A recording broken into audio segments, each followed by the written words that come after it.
things that we never did in the first place. Why are you applauding someone for suddenly acting like a normal member of society? It's like I've lost a bit of weight. I've lost about 20 pounds. Exactly. What? No.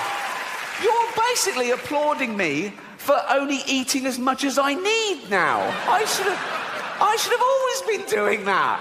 I got fat because I was a greedy, lazy bastard. There's no other explanation. And I needed people that, they come to me now and they go, oh, well done, you look great. But they weren't telling me I looked terrible. They're basically saying I looked terrible. No one told me at the time. It was really taboo. I needed waiters to come over and go, fuck off, you've had enough, right? And I've been criticised in the past for having a go at fat people. I've never had a go at fat people. I've only ever pointed out the fact that you get fat if you take in more calories than you burn off. That's simple science. I don't judge them in any other aspect of their life, but that's what happens. You get fat if you take in more calories than you burn off, okay? And that's indisputable, okay? Now, the thing is, people think I'm having a go. I'm not, because I don't judge them. If I see a fat person, I don't make assumptions about him other than how they got fat. And, this is the other thing, wait, right? Not only is that what makes you fat, people know that's what's making them fat. No one got fat behind their own back. No one and went, what the fuck's that? Okay? It's not a surprise, it's a gradual process. You have loads of time to back out from this project. Also, no one's sneaking into thin people's apartments and injecting their lettuce with 1 million calories. That doesn't happen, okay? They know what's doing. If you got to a bloke and he's surrounded by cakes and pies, right? And you go, you know what's making you fat, don't you? He doesn't go, is it all the running? He knows what it... But I don't make judgments, okay, other than how they got fat, okay? If I see a fat person, I don't go, oh, he's fat, therefore he's jolly, right? A lot of them are miserable, aren't they? If I see a fat girl, I don't go, oh, she'd be pretty if she lost weight. That's rarely the case, okay? So don't fall for that, okay? A lot of them started eating because they had fuck all to lose. So, no. But there's no stigma attached because people don't even want to use the word fat now because I think it's derogatory. It's a real taboo subject. So they use euphemisms. They go, oh, you know Brenda, the big girl? What, 7 foot? No. Not to. What does she look like? Brenda, you know, she's the one who's clammy even in winter. Just say she's fat. Nothing wrong with it. It's their choice. It's up to you if you want to be fat. It's fine. But they don't. They go, you know, Brenda, she's out of breath just standing up at her desk.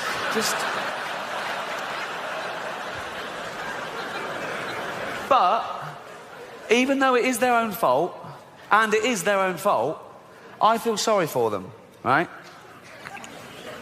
No, I do. Particularly fat women, because fat is a feminist issue. Men get fat and we just go, fuck it, all bought and paid for, you know. We don't come under the same constraints of society, whereas women are inundated with images of how you should be, size 0 models, this diet, that diet, look like this, keep your man. And they make such an effort, don't they, fat girls? They've always got lovely hair, aren't they? They're always having their hair. They've all got lovely hair. Always got lovely hair. Always got those lovely false nails, haven't they? They make an effort. Anything but jogging, right? They love high heels, don't they? They think it makes their legs look less... It doesn't. It just... You can just hear them coming now. I don't want any fat people to feel uncomfortable at one of my gigs, so next time, buy 2 seats. I'm joking. I'm joking. Shut up. I'm not having a go. I'm just pointing out, you know. I was listening to the radio in England a few weeks back, Radio 4, quite highbrow. There was a discussion about political correctness. My name came up straight away, right? And there was this woman on there going, oh yeah, well it's not right. Ricky Gervais, he makes jokes about fat people. He wouldn't make jokes about gay people, would he? And being fat is like being gay. What? No, it's not. What? You can't choose your sexuality. As we've established, you choose whether to eat too much or not. You know, with your sexuality, you're born, you grow up, you discover you like same-sex relationships, and that's it. You're gay, okay? For being gay to be the same as being fat, you'd have to be born be straight, grow up knowing you're straight, but gradually and consciously wean yourself onto cock.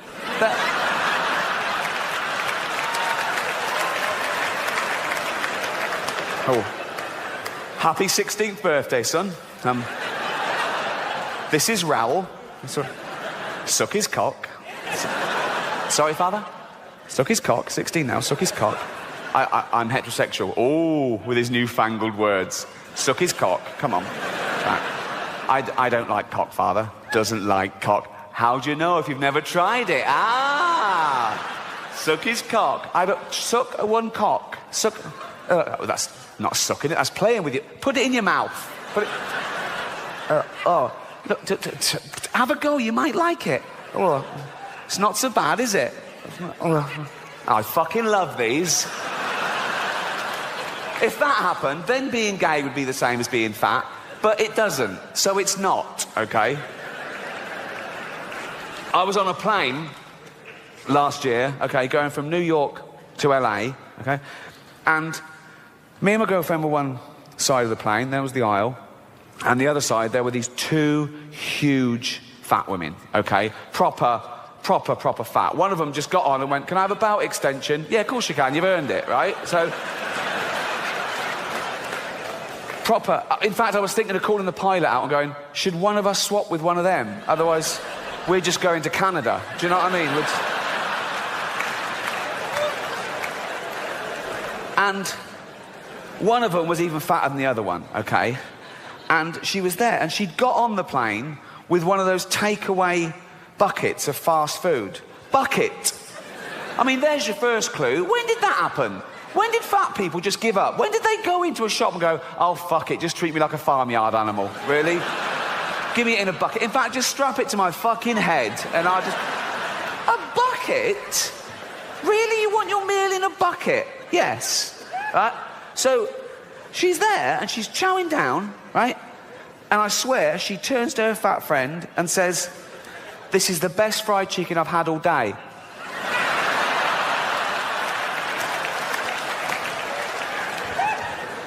But I'm not having a go. I'm not having a go. No, I'm not. No, I'm not.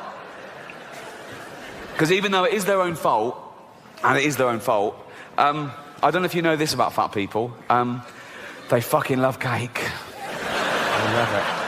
They love it, right?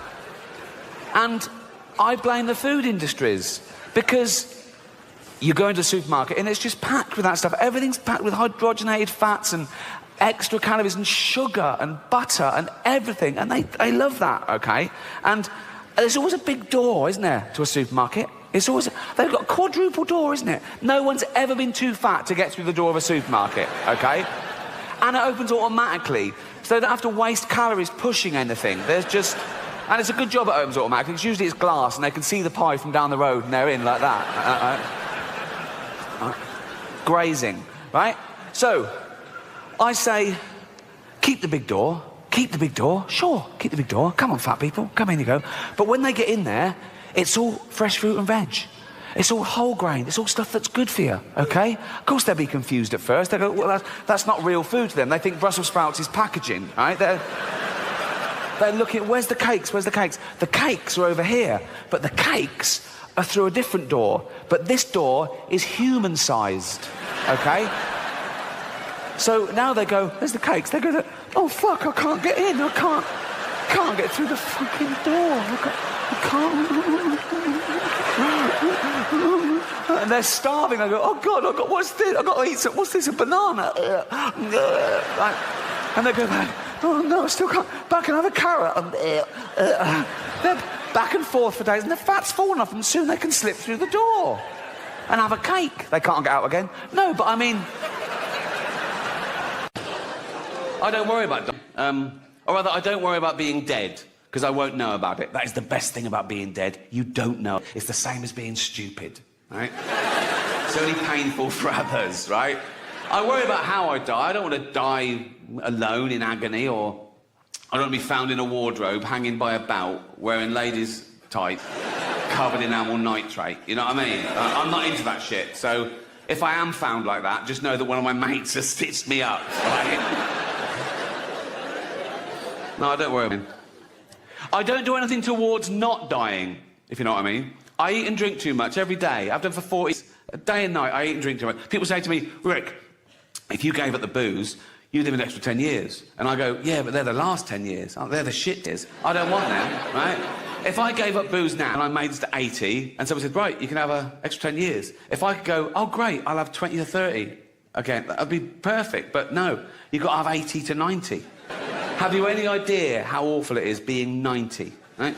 I've seen 90-year-olds sitting in an armchair and they suddenly go, ugh, and you go, what? You go, I've broken every bone in my body. Because they're brittle. They've got, like, dust for blood. They lose up blood clots. They got hernias popping out everywhere, right?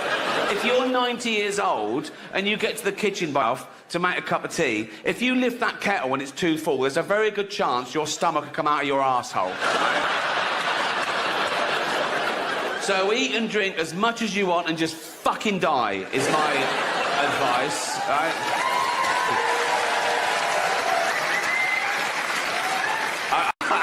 I should say I'm not a doctor, right?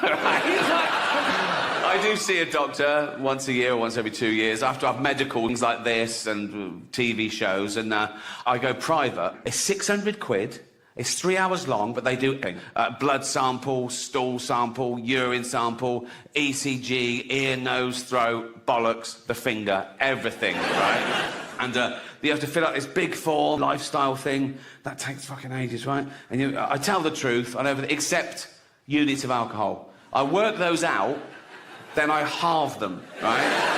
And when he gets to those, he still goes, well, that's an awful lot, right? And I think I've won. I go, is it? And at the end of the 3 hours, they've got all the results back from the lab, right? And he's got the computer, it's like a body composition, right? And from there, they work out your percentage chance of a stroke, heart attack in 1 year, 5 years, 10 years. And mine's always about the same. It always gets worse with age, nothing you do about that. But I'm always like, I'm at the end of healthy weight. I'm just nearly obese. I'm just right. Oh, like, I was pre-diabetic once. I had to sort that out. And now I'm pre-gout. Right? Pre-gout, right? And so he tells you all that. He goes, so what are we going to do about this? And I want to go, what do you mean, we? I've just paid you 600 quid, mate, right? You're going to fix it and I'm going to come, right? You don't take a car to the garage and he goes, oh, tyres are bald, the big ends. What are we going to do? You're going to fix it, mate, and I'm going to pay you. He went once and said, you need more fibre in your... I went to go, get me wine with fibre in it then. You know what I mean? I bought anything. You must be able to invent that. Just go. He said, you're heavily constipated. I wanted to go, get in there with a spoon.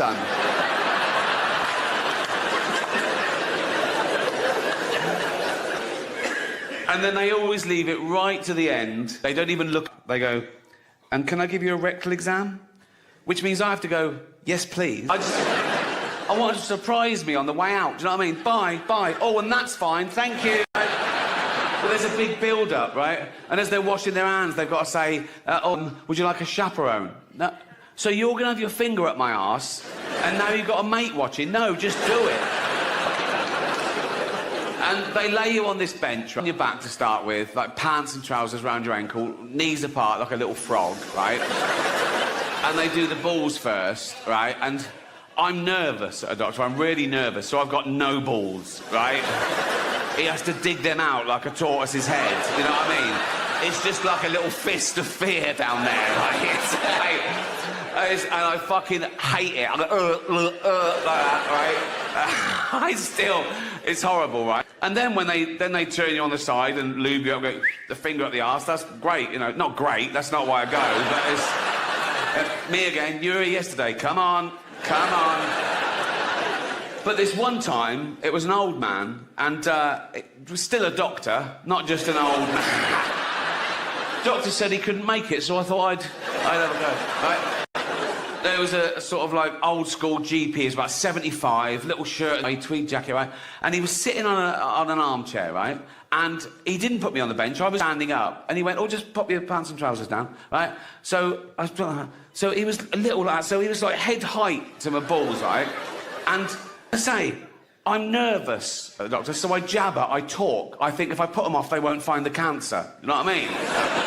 And so he started doing the balls, and I just went, oh, what are you looking for there exactly, right? And they go, shh, like that, and he didn't. He went, oh, that's a good question. And he sat back, and he started telling me all about cancer, right? So now I'm just having a chat, right? And he went on for ages. He was loving it, right? And I remember it felt good to do that. So I was going, all right, right.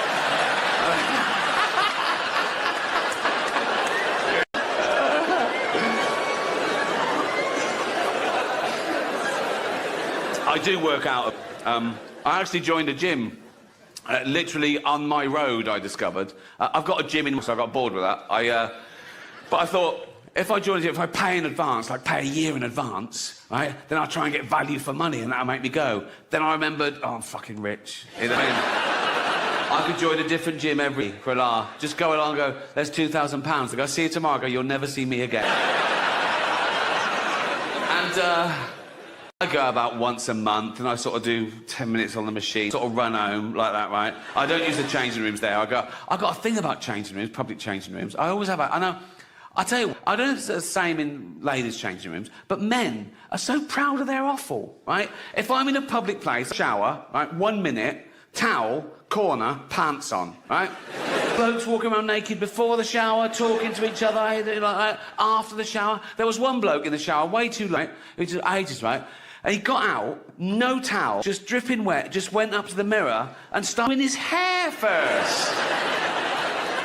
I was in there with there was just this really fat bloke once in the change room. I was getting changed, and he was there, and he was really big, like 350 pounds, right? And he was naked on one of those precision scales, and he was there for fucking ages. And I was looking at him, right? He was like that for ages. I wanted to run over and go, mate, you're never going to be an astronaut, right? It doesn't need to be this accurate. Just pop some pants on and take a fucking gram off. And I'm not having a go at fat people. I'm fat, I'm overweight. Do you know why? Because I eat and drink too much. That's what does it. I don't judge fat people, I just know how they got fat. If I see a fat person, I go, well done. You know, you've eaten way more than you'll ever need, same as me, right? If I see a fat couple, I go, yeah, that works, right? But then as they're walking along, right, and you see their little fat toddlers, and you go, ah, oh, that's not fair, right? And the mother always goes, they love cake. Of course they love cake. They're baby mammals. We're the same species as we were like 200,000 ago. We've got a hunter-gatherer brain, right? All affluence is so much faster than our human biology. So when you get one of those cakes from the street that's packed with fats and sugar, you do like, your brain goes, fucking hell, that's amazing. Keep eating that, there might not be food tomorrow. There'll be food tomorrow. The fridge is full and your mum's on the phone to Ocado. You know what I mean?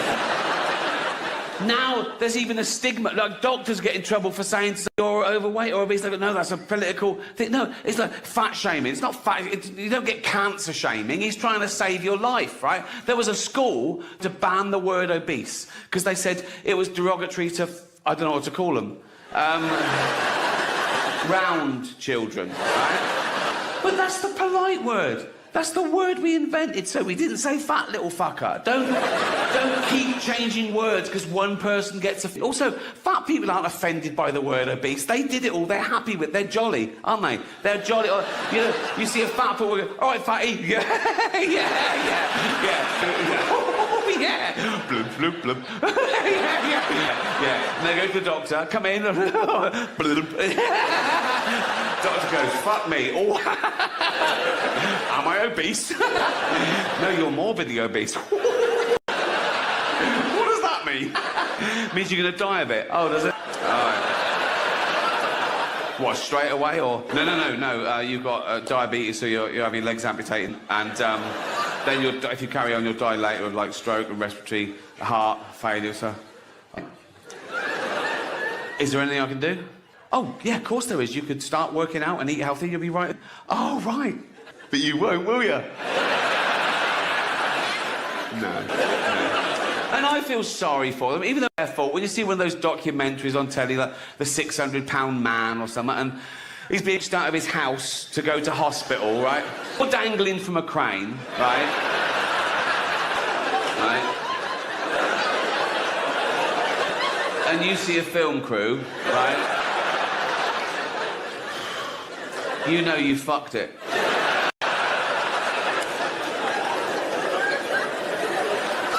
And then, you know, as I say, then they wake up the next day and they've had their legs amputated. It's really sad, and they're crying and I'm crying. They're going, oh, God, why did I let it go this far? I'm so stupid. Then they get philosophical about it and they go, I never really used the legs. And well, then it's lunchtime, and so, you know, and they go to the nurse, you didn't throw them legs away, did you?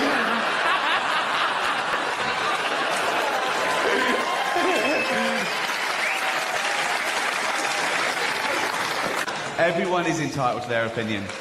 You never see that as much when you're famous. Everyone tells you their opinion. You don't ask, but they tell you anyway. And 99% of the time, it's all good. But a few weeks ago, I was writing with Steve Merchant, and we had a break for lunch, and we went to a sandwich shop just in central London. I got my sandwich. I was waiting outside the shop. Steve was still inside, haggling. Oh, Jesus. And I was pretending to be busy on the phone, texting and that, and people were walking past, and it was fine. They were just going, oh, it's bloke from the office. Oh, yeah. Oh, look, it's what's his name? Oh, yeah. You having a laugh? Except one bloke who went like this.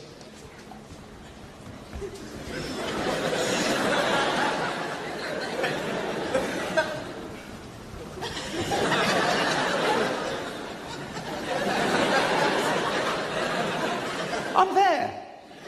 That. I was going, mate, this isn't the telly, I can see you as well. What are you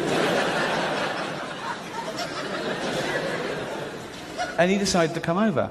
But he wanted to let me know that he wasn't impressed with me just because I was off the telly. So he overcompensated. So he went from Mr. Magoo to this. All right, mate. All right. Sign that for us, will you, mate? Yeah. Who's it to? Stick it to Johnny, innit? Yeah. To Johnny, best wishes, Ricky Gervais. Cheers, he went. Cheers. Well done with extras. Cheers. Office was shit. I didn't ask. But he said one nice thing, one not so nice thing. That's life, and I don't know him, so I had no comeback. I said, oh, I like your shoes.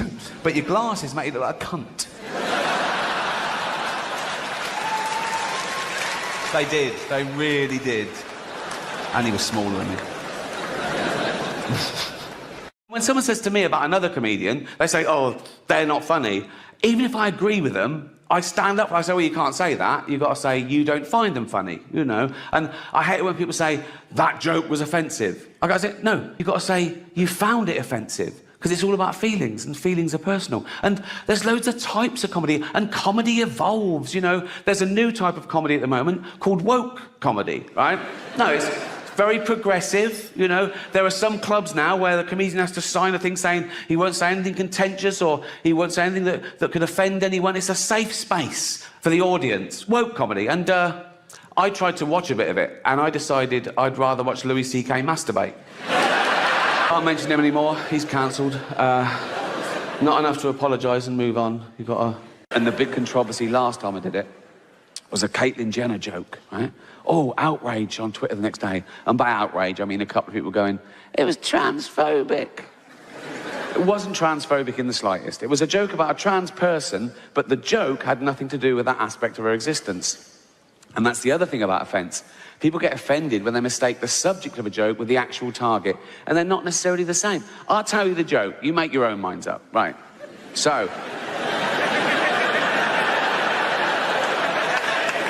it's live, so they go, and now your host for the 68th Annual Golden Globe Awards, please welcome Ricky Gervais. They come on, and they're all clapping, all the actors are looking up, smiling at me nervously. It's brilliant, right?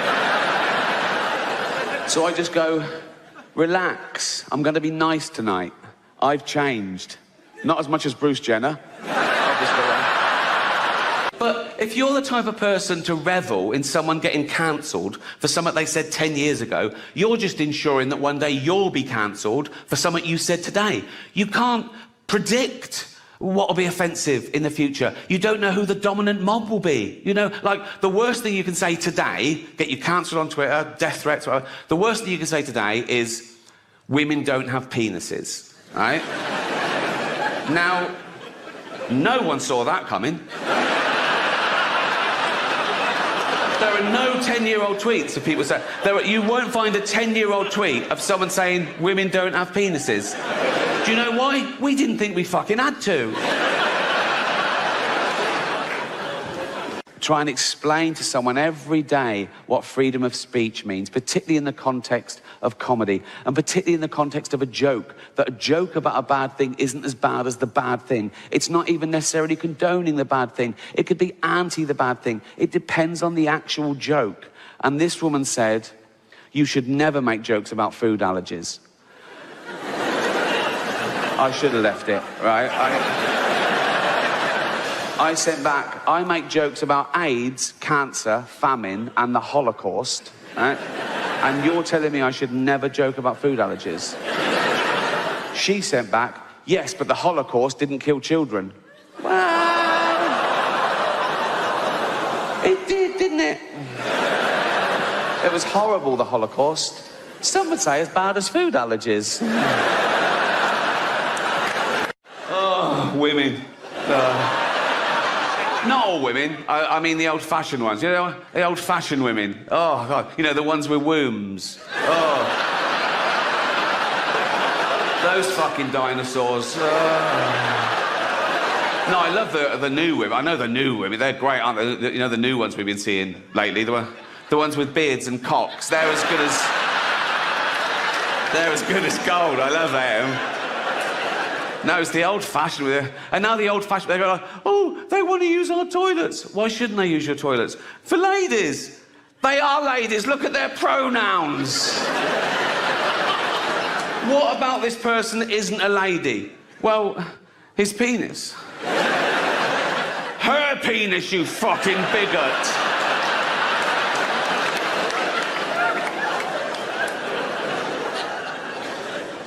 What if he rapes me? What if she rapes you? You fucking turf whore.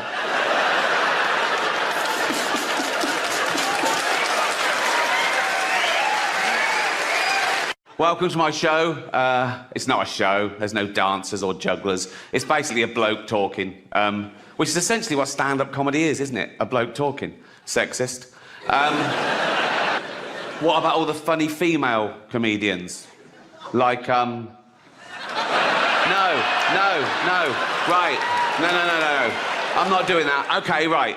That was irony. There's going to be a bit of that throughout the show. See if you can spot it, OK? Now, that's when I say something I don't really mean for comic effect, and you as an audience, you laugh at the wrong thing because you know what the right thing is. It's a way of satirising attitudes. Like that first joke, I used the old-fashioned sexist trope that women aren't funny. Now, in real life, I know there are loads of funny women. Like, I did it again. Well spotted. Good.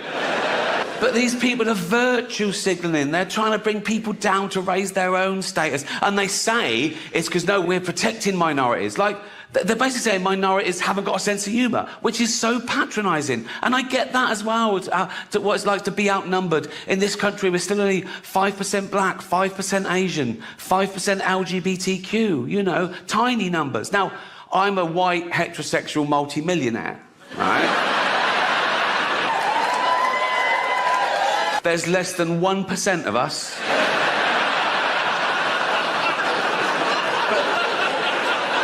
Do I whine? No. Do I don't mind. I just get on with it. Come on, Rick. Come on, Rick. Just keep...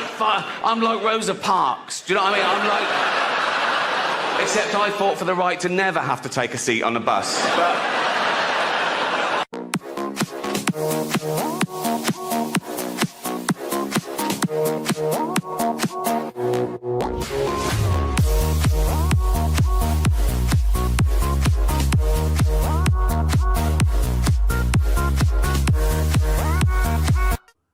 when I start on a contentious subject, I feel the tension. Like, oh, is this going to be all right? Are we going to be allowed to laugh? Yeah. And I take them through a scary forest and out the other side, and it's always okay. And they, phew, right? And I think that's the important thing, because I've often said that people get offended when they mistake the subject of a joke with the actual target. Yeah. And they're not necessarily the same thing. You can make jokes about any subject. It depends what the joke is. Yeah. There's no rules. You can't joke about this. You can. You should be able to. You just can. Yeah. Okay? And there's nothing sacred. Well, that's really. the point. There's nothing sacred. So everything should be subject to ridicule. Yeah. I mean, even just to force you to understand, think about it more. I know. But people then they go, wow, yeah, but you shouldn't hurt people's feelings. Well, you can if their feelings are wrong. Yeah. You know, if you don't like the facts, don't change the facts, change the feelings. Yeah. You know.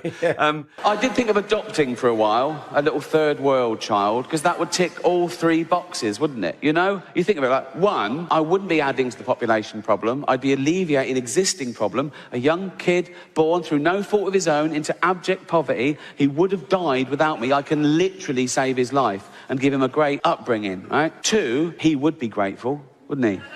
He'd want to pay me back, wouldn't he? Particularly if I let him know that all the other kids in the village, they weren't so lucky, they didn't make it out. I'd tell him that early on, so he really bucked his ideas up, right? I'd go, Tundi, come here. Yeah. Go and pop a shirt on, you're not in Africa now, mate. That's better. Yeah. Tundi, yeah, water straight out of a tap, and yes. No, it's not free, it's Hampstead. Yeah, of course it's safe. Safe.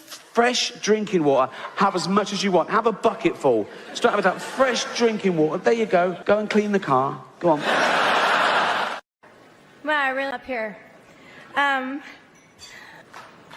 hi everybody. It's nice to see you. Y'all look good 17 years later. Thank you to the HFPA for inviting back to the family reunion.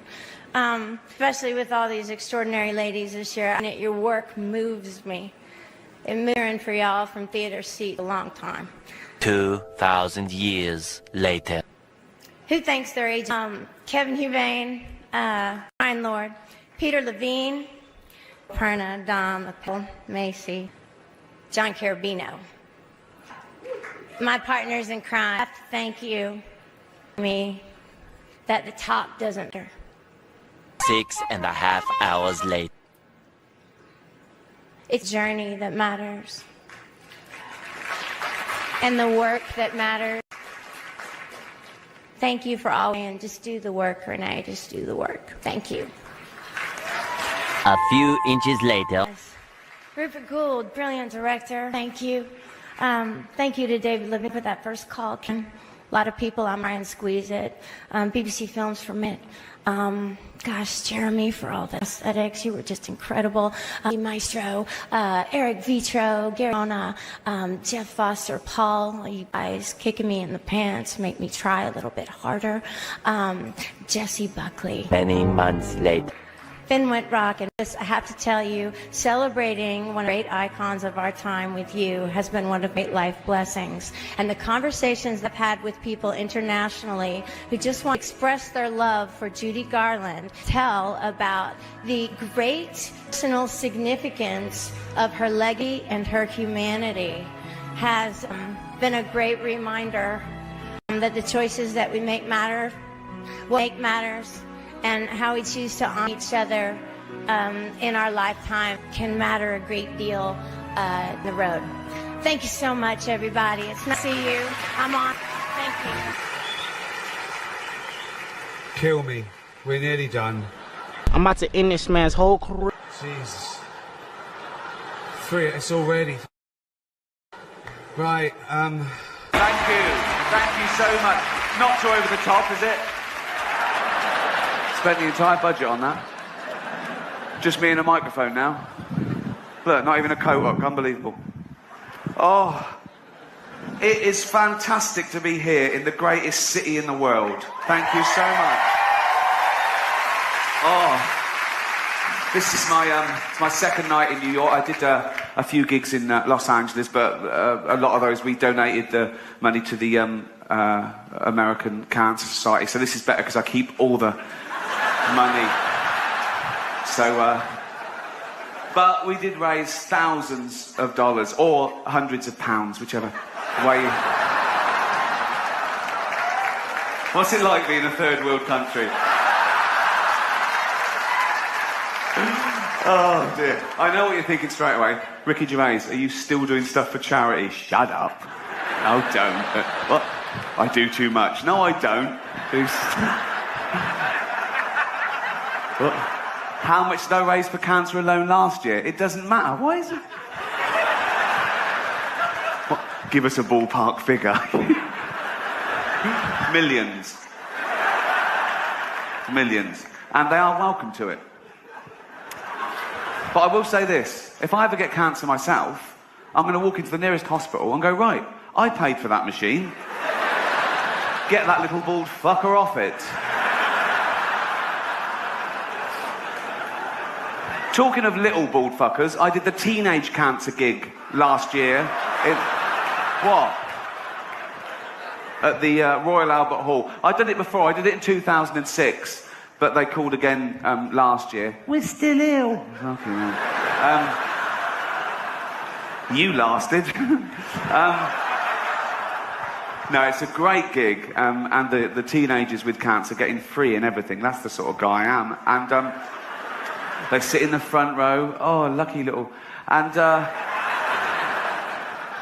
they get to come backstage afterwards and meet me. What a treat that is for them. So much better than going to Disney World, where the rides can make you sick if you're in that state. So meeting me, it's thumbs up. So, and I was doing the gig this last time, and I looked down and I recognised one of them. I thought, oh yeah, he came backstage 2 years ago. He was telling me about his illness, and I signed some stuff for him, and he said, oh, he just turned 18 and how hard it was. And I was thinking, well, that was 2 years ago.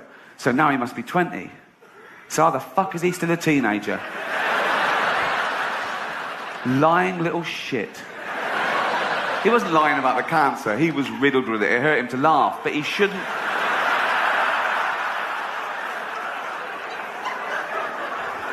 So I was doing the gig, and he was laughing along, and I thought, yeah, you laugh it up, mate. I was fuming. And it got too much for me, and I went, all right, mate, I recognise you. He went, you came backstage 2 years ago. I went, yeah. You said you're 18. He went, yeah, so you're 20 now. He went, yeah. I said, get out. And I called security, and he struggled, but he was weak. They'd worked out, you could tell. Although they had trouble getting hold of him to start with, but then they got him and they pulled it. His drip nearly had someone's eye out. I went, get him out. The crowd started booing. I went, hear that? They don't want to see someone like you take the piss out of me. Off you go. Oh. Cheers, everyone. That's a big can, isn't it? I'm not showing off. I want you to know that is a big can, and I'm not a dwarf. Oh, I did a big charity gig last year for autism. And like most people, my only experience of autism until recently was Dustin Hoffman's brilliant portrayal in Rain Man. But I've just got this new house in London, and the neighbours were coming round and going, oh, yeah, hi, poking their noses in, basically. But I thought, you know, I'd be nice to them for now. When I get a big gate, they can fuck off. One couple, they've got an autistic son. And the mother was talking to me and said, oh, this is Douglas, he's 17, and he never goes out because he hasn't got any friends. So I thought, right, okay, this is where I can show him that, you know, I'm a rich, handsome man off the telly, but I've also got a heart of gold. And I said, oh, I'll take him out. I went, really? I went, yeah. So I went back on the Saturday, true, and she said, oh, he loves the zoo. And the zoo's only about a mile from my new house in Hampstead I live. And so I'm walking along the street with Douglas, okay, and he doesn't take his eyes off his mum all the way along the street like that. And his mum's in the doorway, and she's waving to him, and she's crying, right? Eventually she shuts the door and she goes indoors. I hailed a cab and said, right, take us to the casino. So, you've got to make it work for you, haven't you? So, I signed him in. He had a little suit on and everything. I thought, this is going to be brilliant, okay? I went straight to the blackjack table. That's their best one. I don't know why. They're brilliant at that. I went, okay, Dougie, you know the score. Bet 2 for good and 1 for bad. Do you understand? He went, yeah. I went, hoo. So I was betting. I was about £1,000 down in half an hour. And I went, sorry, hold on. Douglas, do that thing. Count the cards. Do that thing. tell me when there's a good card coming, tell me bet 2 for good. Do you understand? He went, yeah. So I was another £1,000 down. I thought, what sort of an autistic... So I was confused. I threw some toothpicks on the carpet. I said, how many? He went, I don't know. I said, there's 7. I can see there's 7 from here. Oh. Wow. Why did I get that one? So I took him back home and I said to the mother, there's been a mistake. He walks like Rain Man, but he's got none of that clever shit. I know it's wrong. But I don't want to talk about it, but I do an awful lot for charity. If you do win an award tonight, don't use it as a platform to make a political speech, right? You're in no position to lecture the public about anything. You know nothing about the real world. Most of you spent less time in school than Greta Thunberg. So, if you win, right, come up, accept your little award, thank your agent and your God, and fuck off, okay? So... It's all... Actors aren't just loved here in Hollywood, they are loved the world over, because they're recognisable.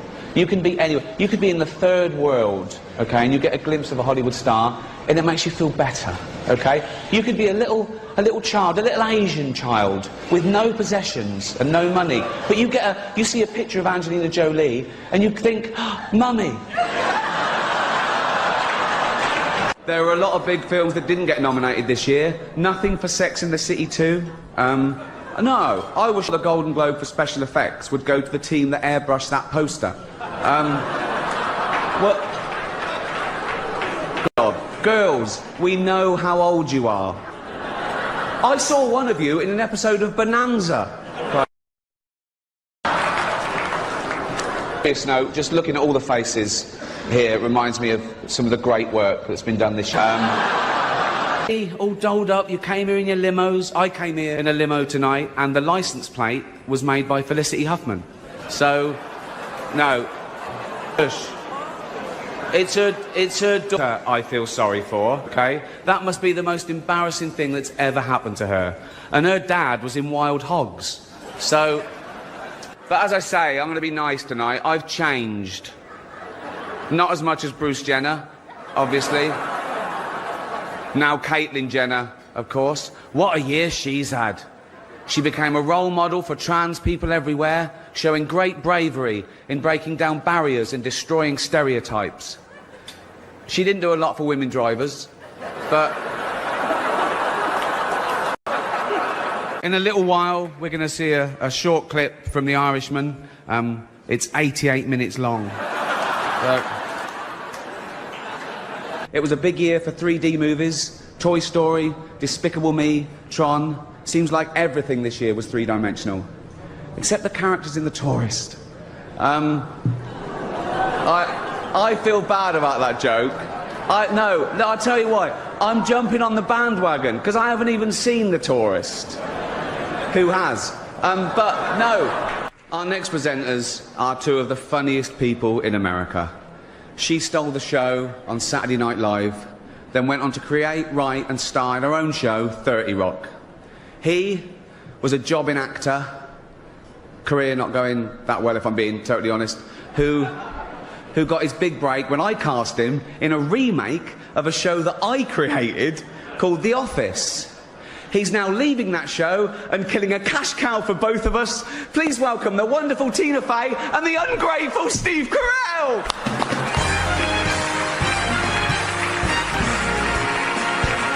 You probably know me as the creator of The Office. No, you don't, do you? You think Steve Carell did it all? Oh, he's brilliant, isn't he, Steve Carell? He's amazing as the bumbling office manager. Where does he get his ideas from?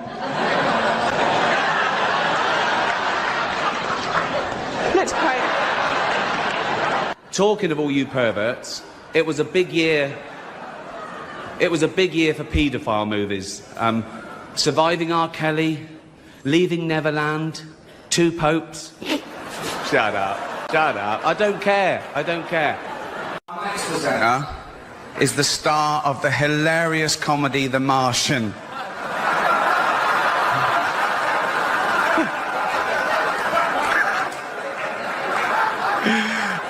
nearly died. Right. He's also the only person who Ben Affleck hasn't been unfaithful to. Please welcome Matt Damon.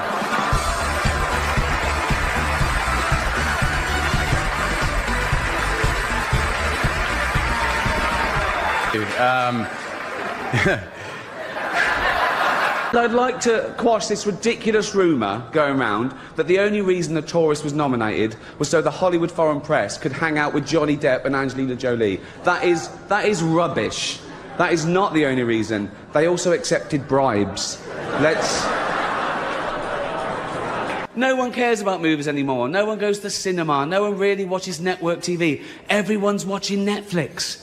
This show should just be me coming out going, well done, Netflix, you win everything. Good night. But no, we've got to drag it out for 3 hours. Binge watch the entire first season of Afterlife instead of watching this show. That's a show about a man who wants to kill himself because his wife dies of cancer. And it's still more fun than this, OK? Spoiler alert, season 2 is on, so in the end, he obviously didn't kill himself. Just like Jeffrey Epstein. I know he's your friend, but I don't care. Also not nominated, I Love You, Philip Morris, Jim Carrey and Ewan McGregor, 2 heterosexual actors pretending to be gay. So the complete opposite of some famous Scientologists, then. What? Probably. The Irishman was amazing. It was amazing. It was great. Long, but amazing. It wasn't the only epic movie. Once Upon a Time in Hollywood, nearly 3 hours long. Leonardo DiCaprio attended the premiere, and by the end, his date was too old for him.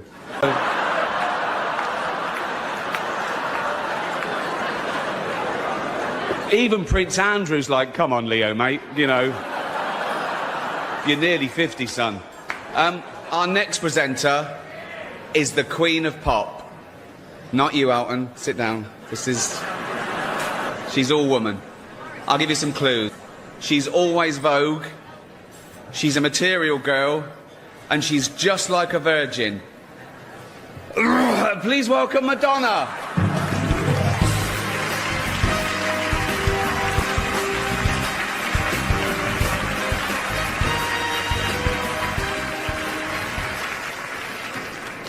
If I'm still just like a virgin, Ricky, then why don't you come over here and do something about it? I haven't kissed a girl in a few years.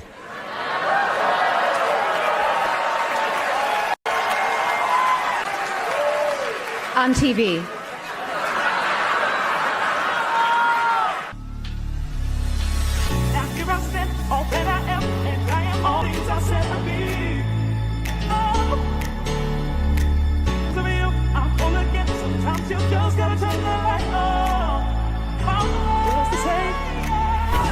Honestly, I like it as much as the next man. Unless the next man is Mel Gibson. Talking of The Walking Dead, congratulations to Hugh Hefner, who's getting married at the age of 84 to 24-year-old beauty Crystal Harris. When she was asked why she was marrying him, she said because he lied about his age. He told me he was 94. Oh, come on. Don't worry. Out and just don't look at it when you touch it. That's done.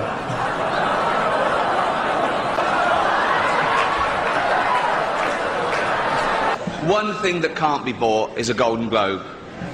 Officially.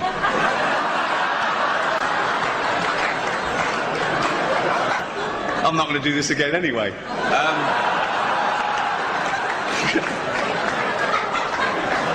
But if you were to buy one, the man to see would be Philip Burke. The world got to see James Corden as a fat pussy. He was also in the movie Cats, but no one saw that. And the reviews, oh, shocking. I saw one that said, this is the worst thing to happen to cats since dogs, right? But Dame Judi Dench defended the film, saying it was the role she was born to play, because she... I can't do this next joke.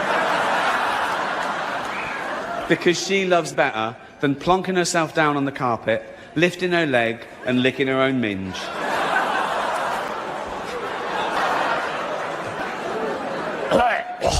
Furball.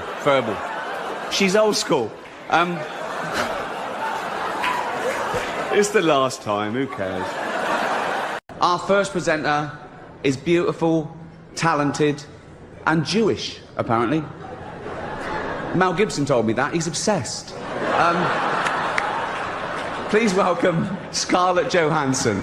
Our next presenter starred in Netflix's Bird Box, a movie where people survive by acting like they don't see a thing.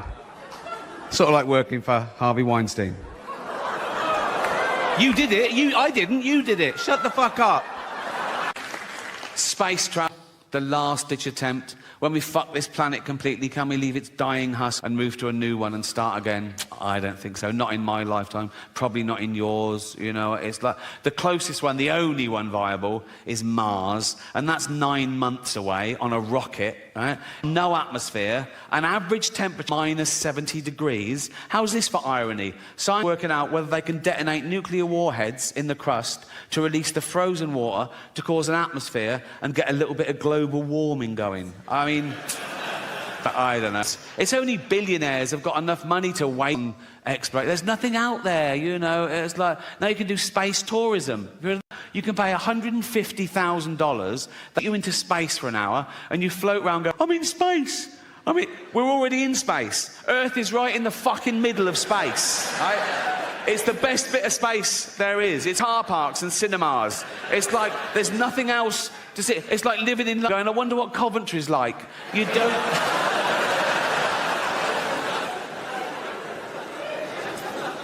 But I'm optimistic. I am. I think people care about the planet deep down. I think just that most people on the planet don't realise that most people on the planet are destroying the planet. Most people don't realise that in my lifetime, we've wiped out 70% of all animal populations. And what's left en masse on the earth of animals is 36% human, 60% farm animals just to feed humans, and 4% wild now. People don't realise we have to tear down entire rainforests, the lungs of the earth, just to grow grain, to feed these cows, to feed us. Steal grain from third world countries because they want hard currency. They can't even feed their own people. We take their grain, feed our cattle. Meat. If you eat meat every day, if you gave up 1 day a week, we'd feed another 100 million people. But I think people care. It's out of sight, out of mind. Think of the animal that most people know, their dog. They love their dog. They wouldn't let anyone hurt their dog. And a dog is a cow, is a sheep, is a deer. People love their dog so much, they won't even watch a fictional thing where a dog gets hurt. And I get that. There's a website, it's a real website, it's called doesthedogdie.com, right? It was set up because people would watch a film or a programme with a dog in it, and something would happen to the dog, and they'd turn it off. It would ruin it for them. It would ruin their day, right? So this website was set up.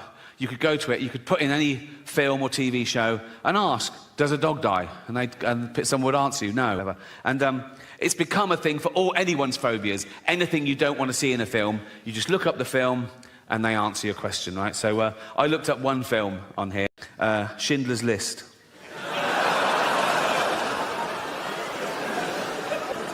Absolutely real. Schindler's List, doesthedogdie.com, right?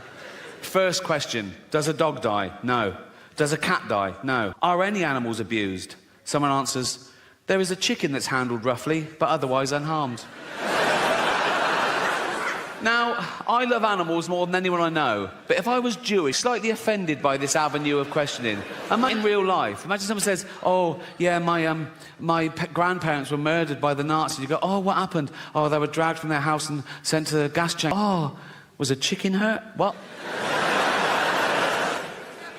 But as I say, it's become, you can ask any question about anything. Someone says, is their child, is his teeth damaged? Is there a hanging? Does someone struggle to breathe? Yeah. Well, yeah, yes. Someone says, does someone fall downstairs? Who's scared of slapstick? It's like, Anyway, so this website was founded in 2010, so it's run about 13 years. And the later questions start reflecting the times we live in now, and they get more and more fragile and narcissistic. These questions were asked this year. Check it out. Schindler's List, right? Someone says, are there any fat jokes? Would that make this worse? Well, imagine the real thing. Imagine I'm in a concentration camp, right? I'm naked, everyone around me is naked. We got a commandant herding us towards a gas chamber, and he goes, move it, fatty, right? And I go, rude.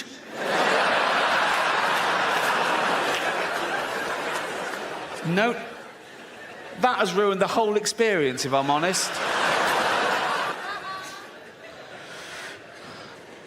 Someone asked, is there hate speech? Yeah, there is. Suck it up, Buttercup. Are there any man in a dress jokes? Very few jokes. If you come to this film for a giggle, you're going to be very disappointed.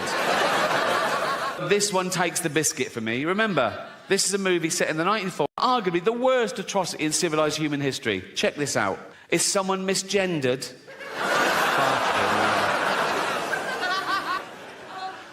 Quite sweet. Is there any anti-Semitism? Yeah. This is pretty much the mother load. Right? Forget me. This is off the fucking charts. Don't do that when you're talking about this. Fight. I was doing the graph. I would do it like that. This is off the charts. That's... Wouldn't things have been different if that was Hitler's salute? The whole thing would have been... He goes like, it's Hitler.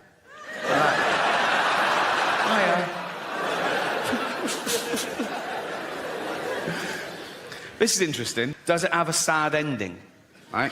Someone says yes, and then someone else says no. And I thought about it. No, but then I remembered, if you've seen the film, if you remember, when the story sort of ends, Spielberg then tacks on a real bit of footage where he gets real-life descendants of people murdered in the Holocaust, and he films them coming into a Jewish cemetery, and they each leave a stone on the grave to represent their family members that were murdered, and it builds up, and it's very moving. And so I think I get the ambiguity. Does it have a sad ending? Yes, in the sense that 6 million Jews pointlessly lost their life, but no, in the sense there was still enough left over to build a little rockery. So...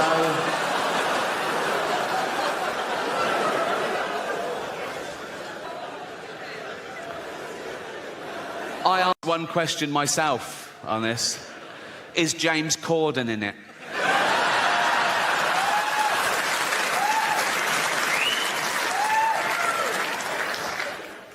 I did look at one other briefly, Titanic, right?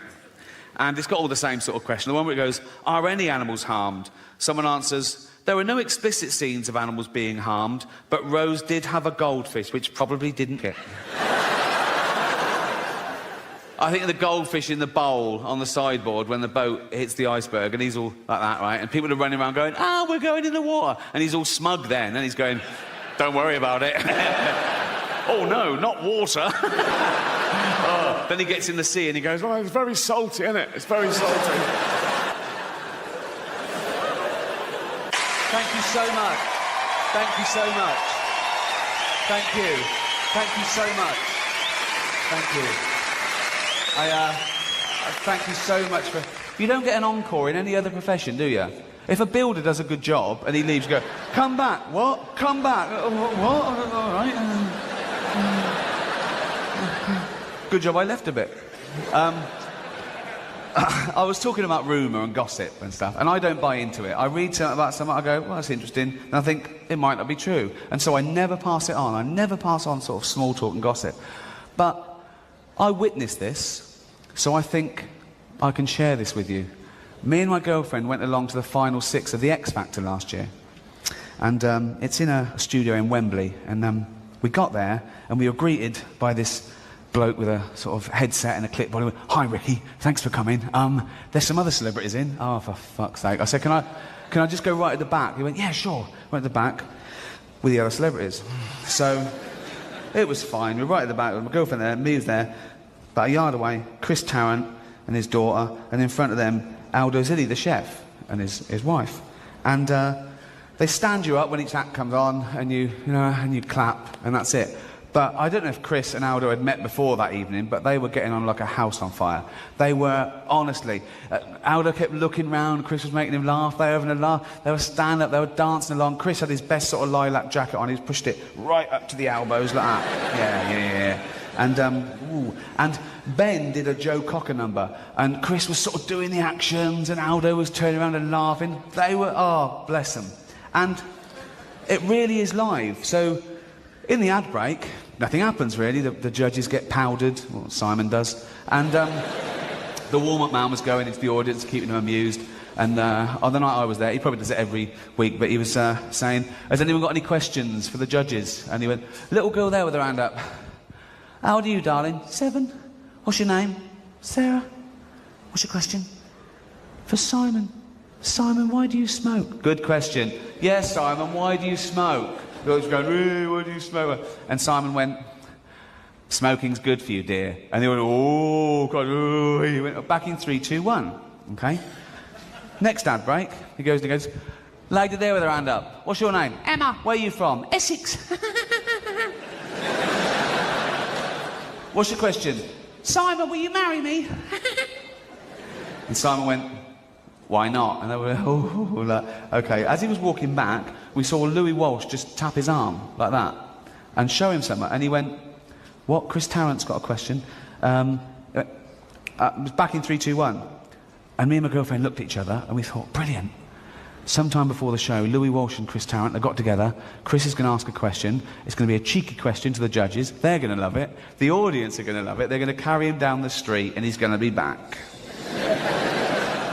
So, third ad break. He goes, Chris Tarrant in the audience, ladies and gentlemen. Hey. No, it was louder than that. I can't do 1,000 people. So he went, all right, Chris. He went, yeah. He went, this question's for Sharon Osbourne. You obviously married a very intelligent, articulate man in Aussie. That's as far as he gets. Because Sharon thinks he's going to have a go. So it goes like this. People are looking over it and goes, you obviously married a very intelligent man. Sharon puts her head up like that, looks at him and goes, fuck you, Tarrant.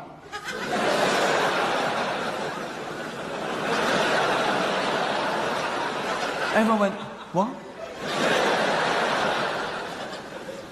He went, now listen. No wonder your wife left you, cunt. I was like this. Kids looking at their mum. What did she called him a silly biscuit. That means a silly biscuit. Does it? Cunt. No, it doesn't mean that. Don't say that word. It doesn't mean biscuit. And Louis is going, no, Sharon, don't. She goes, no, fuck him. He's going fucking they're back and forth. And we think it must have been Louis' idea, because he was going, I'm sorry. Like that, right? And they're back and forth. He's going, what happened to church? He goes, you bang. She was like, Old Testament God. And he was going, what's the church? He went, listen, he said, I've known your hubby for 25 years. I'm not having a bloody go. Back in 3, 2, 1. The last act comes out. Everyone stands up. Apart from Chris, who is like this. What happened there? I've just been mauled. I've been humiliated. I feel like putting the sleeves down. And that's the end of that show. And now it goes over to ITV2 with Ben Shepherd before the results show. And Chris is booked on that show, and he's doing his thing. His mind's probably not on it. Everyone was talking about it half time. People going, what happened there? Was he going to have a go? Did he start off wrong? Did she take him on? She said there was a history. What went on? What was it going to be? Come back out for the results show, and we're all there waiting for it. I look over, 4 empty seats. Oh, fuck. About 30 seconds to go before it went live, they all came out and sit down, okay? Everyone stands up. This time, apart from Chris Tarrant, who's still like that. And now his daughter's like that as well. First ad break, Sharon Osbourne gets the mic, and she goes, I'd like to apologise to all the mummies and kiddies in the audience for my awful, awful language. But when someone belittles a loved one, we're like lionesses, aren't we? She gets a round of applause. I look at Chris, he goes, this is bollocks. Don't tell anyone that.